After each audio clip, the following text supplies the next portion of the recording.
Et salut tout le monde, c'est Zarod, bienvenue pour ce troisième épisode des chroniques du Webtoon. Cette semaine, on va s'intéresser à Héros Fragile. Comme d'habitude, je vais vous parler du scénario, des dessins, et à la fin, je vous donnerai mon avis. C'est parti.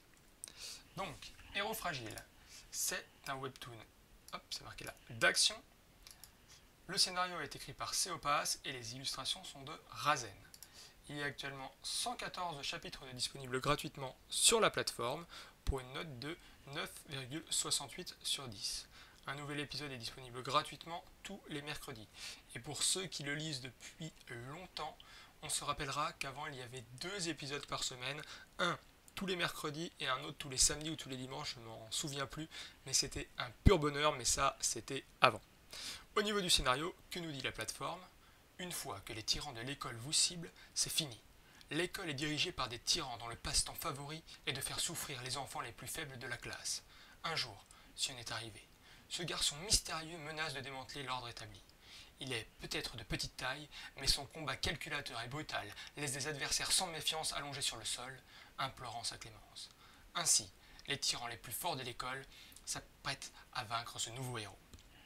Ce pitch est piffé du cul. Pour moi, c'est pas du tout ça, ou tout du moins pas exactement ça.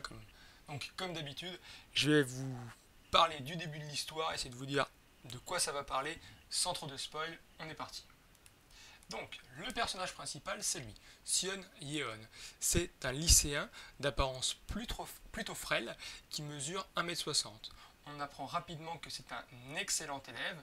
D'ailleurs, on suppose que ça c'était au collège, il se voit décerner le prix du meilleur élève de l'année pour la classe numéro 4. Et d'ailleurs, un de ses anciens camarades qui est avec lui dans des cours du soir, il le dit, ouais, il faisait tout le temps partie des meilleurs élèves de l'école, un vrai génie. Donc, tout au début de l'histoire, il y a ce personnage, Yeoman Choi, qui est en train de faire le show. Et on apprend rapidement par un autre camarade de classe de Sion, celui-ci, Juntae Seo, que le lycée Eunjang dans lequel tout ce petit monde se trouve est un lycée rempli de délinquants. Et que, eh bien, après une semaine, il y a déjà un ordre établi avec des esclaves, des paysans, des nobles et des rois. Yeoman, il remarque Sion et il le trouve efféminé. Et donc il décide d'aller voir si c'est bien un mec.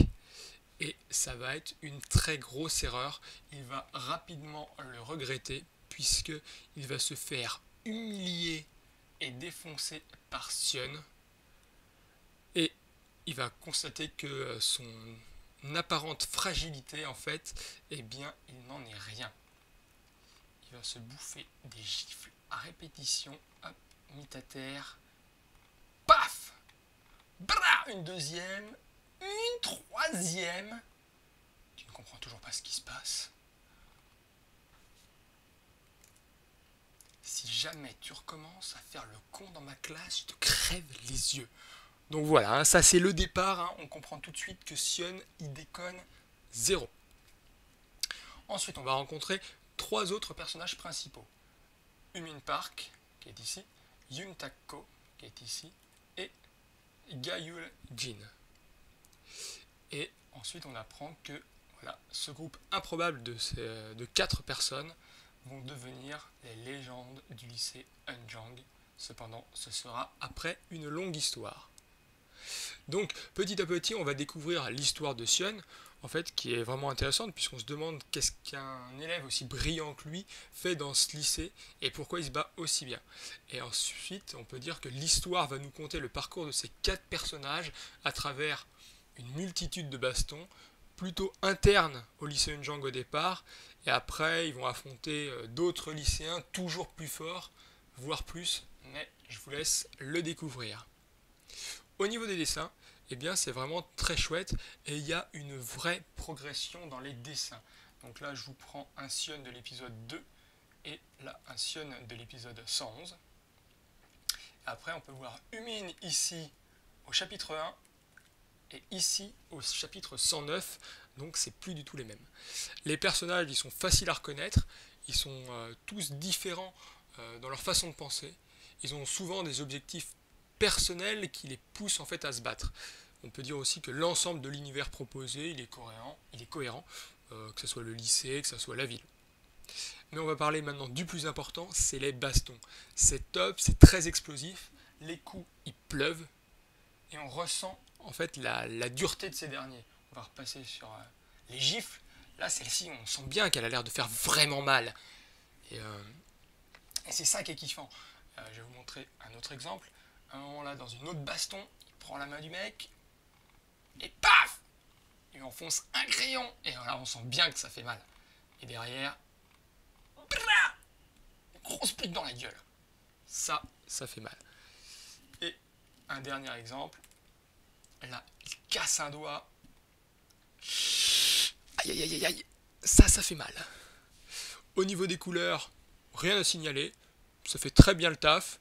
Même si je trouve que ça reste relativement terne.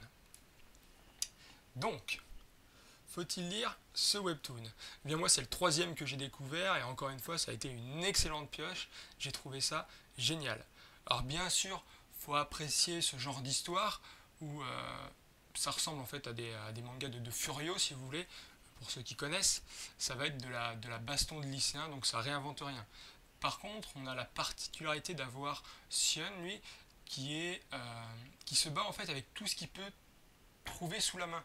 Lui, il fait pas confiance qu'à ses poings. Si à côté de lui il y a une chaise ou s'il a un livre en main, il va l'utiliser dans le but de défoncer le mec en face. On reste sur un développement d'histoire relativement classique.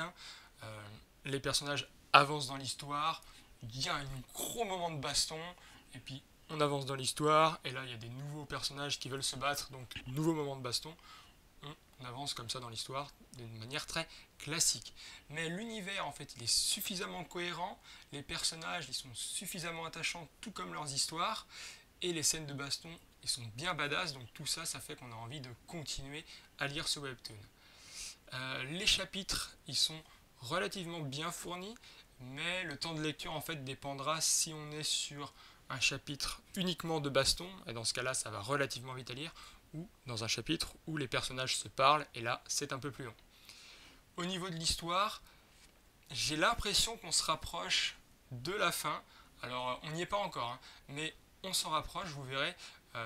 Si une fois que vous l'aurez terminé, vous serez d'accord avec moi, en espérant que le boss final, entre guillemets, est bien le boss final, et qu'on ne se fasse pas avoir comme dans Bleach, où j'étais persuadé que Aizen était le boss final, alors que pas du tout. Donc voilà ce que je pouvais vous dire sur Héros Fragile. N'hésitez pas à laisser un petit commentaire comme d'habitude pour me dire si vous avez lu ce webtoon suite à cette vidéo, ou si vous l'aviez déjà lu et que vous l'aviez apprécié, ou si vous ne l'aviez pas apprécié, dites-moi pourquoi. Donc merci à tous d'avoir regardé cette vidéo. N'hésitez pas à vous abonner à ma chaîne en cliquant ici sur mon visage. Comme d'habitude, à gauche l'épisode précédent, à droite l'épisode suivant quand il sera en ligne. Je vous fais des bisous et je vous dis à la prochaine. Salut, salut!